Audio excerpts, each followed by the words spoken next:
Hello everyone, welcome back to YouTube channel medical nurses of shorts. तो आज का हमारा टॉपिक है सेफेलोहेमेटोमा वर्सेस कैपेट सक्सीडेनम में होता क्यों है, कौन ज़्यादा खतरनाक हो सकता है बेबी के लिए, या फिर कौन है जो सेफेलोहेमेटोमा है कि कैपेट सक्सीडेनम है, कौन सी सिचुएशन में बेबी को हॉस्पिटलाइज करने की ज़रूरत पड़ेगी। तो सभी चीज़ें हम यहाँ पे पढ़ेंगे। मोस्ट ऑफ ऑल कि आपके एग्ज़ाम में क्वेश्चन आता ही आता है, नर्सिंग एग्ज़ाम्स में आपके दो में से किसी एक का है तो एक्सेप्ट करके क्वेश्चन पूछ सकते हैं, या फिर इनके साइन पूछ सकते हैं, फिर मैंने रीज़न पूछ सकते हैं क्या होगा। तो सेफेलिक का मतलब ही होता है हेड। ओके, सेफेलिक का मतलब ही होगा हेड। अब यहाँ पर ये देखिए, एक छोटा सा बेबी दिख रहा है आपको। यहाँ पर सेफेलिक का मतलब होगा आपका क्या, हेड। हमें हीम वर्ड का मतलब ही होता है ब्लड। ओके, तो ये तो हो गया आपका सेफेलोहेमेटोमा, मतलब एक बेसिक सा आपको आइडिया हो गया कि हेड में कुछ आके ब्लड हो गया है। फिर आता है कैपेट सक्सीडेनम। कैपेट का मतलब होता है जो कैप, जैसे आपको यहाँ पे इस इमेज में दिख रहा है, एक यहाँ पे इमेज भी दी हुई है, कैप बना हुआ है।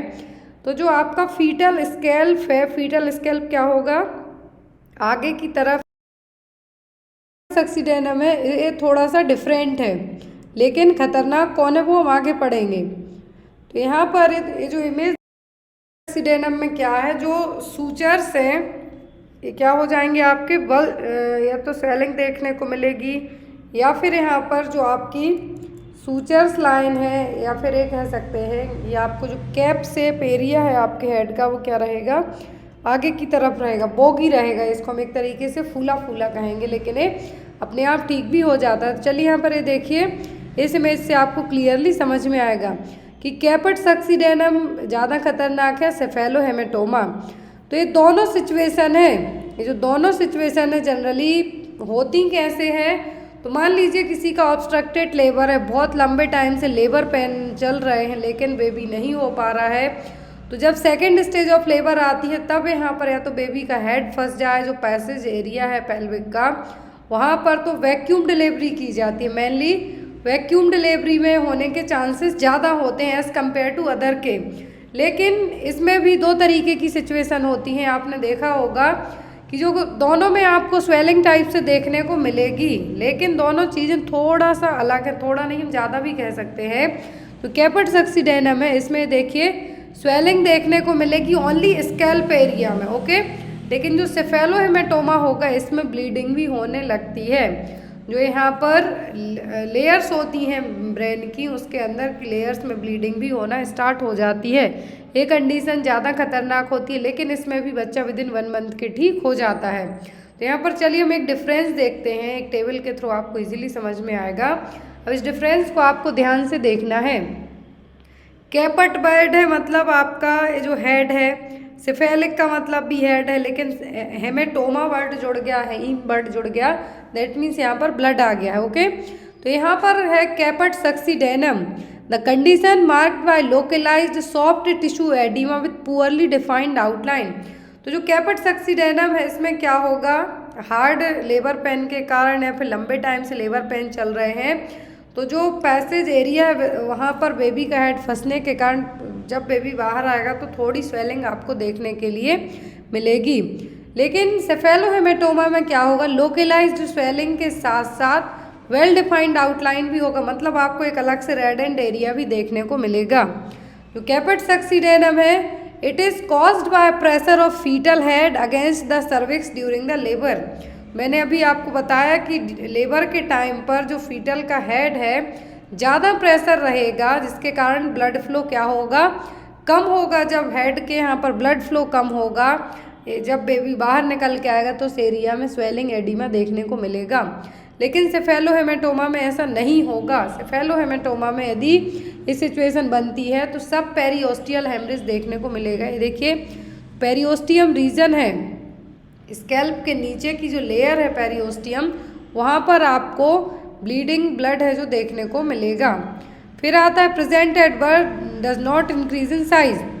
लेकिन जो कैपेट सक्सीडेनम में जनरली एट तुरंत ही बच्चों के जन्म के बाद आपको देखने के लिए मिल जाएगा। किसी किसी बच्चे का जो हेड आपने देखा होगा रेड रेड सा तो रहेगा ही, लेकिन थोड़ा सा उठा हुआ सा रहेगा, लेकिन आफ्टर दैट आप इसको अच्छे से कवर करके बांध के रखते हैं बच्चे के सिर को, ज़्यादा हार्ड नहीं, ताकि उसको रिलीफ ही रहे, तो बच्चा ठीक हो जाता है। लेकिन सेफेलोहेमेटोमा अपीयर्स आफ्टर द बर्थ और जनरली 2 से 3 दिन के बाद इसकी साइज है जो बढ़ेगी। फिर स्वेलिंग क्रॉसेस सूचर्स लाइन, एक क्वेश्चन याद रखें एग्जाम में आता है, कैपेट सक्सीडेनम में जो स्वेलिंग होगी, जो आपको सूजन देखने को मिलेगी, वो क्या होगी, सूचर्स लाइन को क्रॉस करती हुई रहेगी। लेकिन सेफेलोहेमेटोमा में सूचर्स लाइन क्रॉस नहीं होंगी, इसमें जनरली ये जो स्वेलिंग आएगी भी सेफेलोहेमेटोमा में, तो ये जनरली कुछ वीक से लेके कुछ महीनों तक में ठीक हो जाएगी। लेकिन कैपेट सक्सीडेनम में आपने देखा होगा बच्चे के हेड को आप बांध देंगे तो ये कुछ दिनों में ही या फिर कुछ घंटों में ही अपने आप ठीक हो जाएगा, किसी भी तरीके की ट्रीटमेंट की ज़रूरत नहीं पड़ेगी और ना ही कॉम्प्लिकेशन बहुत ही रेयरली देखने को मिलेंगे। लेकिन सेफेलोहेमेटोमा में जब वो ब्लड यहाँ पर आया हुआ है, यदि उस ब्लड को आप अपने से ठीक नहीं होता है तो यहाँ पर एक क्लॉट भी बन सकता है, और यदि ये क्लॉट बनता है तो ये बाद में जाके इंट्राक्रैनियल ब्लीडिंग या फिर जॉइंटिस का कारण भी बन सकता है। तो ये क्या हो गया, ज़्यादा कॉम्प्लिकेटेड हो गया एज़ कम्पेयर टू कैपेट सक्सीडेनम के। ये देखिए, ये कहलाती है वैक्यूम डिलीवरी। 3 इडियट्स मूवी सभी ने देखी है, उसमें भी आपको समझ में, यदि जिन्होंने नहीं देखी तो देख लेना, एंड का पार्ट जनरली स्टार्टिंग टाइम में ही बताते हैं। तो यहाँ पर ये देखिए, जब जो वैक्यूम का कप है बेबी के हेड में लगाया जाता है, तो जो ये प्रेशर है, ये जो सर्विक्स के यहाँ का आपको प्रेशर दिख रहा है, इसके कारण जब बेबी का हेड बाहर आएगा तो यहाँ पर ऑक्सीजन की सप्लाई बेबी के हेड के यहाँ पर कम होगी, ज़्यादा प्रेशर है, ऑक्सीजन की सप्लाई कम होगी, तो बेबी के हेड में जो स्वेलिंग दिखाई देगी वो क्या कहलाएगी, कैपेट सक्सीडेनम, और यहाँ पर ये अपने आप ठीक भी हो जाएगी। लेकिन यदि इसी प्रेशर के कारण, सेम सिचुएशन समझिए, यदि इसी प्रेशर के कारण बेबी के जो हम ये कह सकते हैं हेड में पेरिओस्टियम लेयर में यदि ब्लीडिंग हो जाती है तो वो कंडीशन कहलाएगी सेफेलोहेमेटोमा, वो ज़्यादा कॉम्प्लिकेटेड रहेगी एज़ कम्पेयर टू कैपेट सक्सीडेनम के। एक चीज़ हमेशा याद रखना है, कैपेट सक्सीडेनम में जो सूचर्स लाइन है वो हमेशा क्रॉस रहेगी।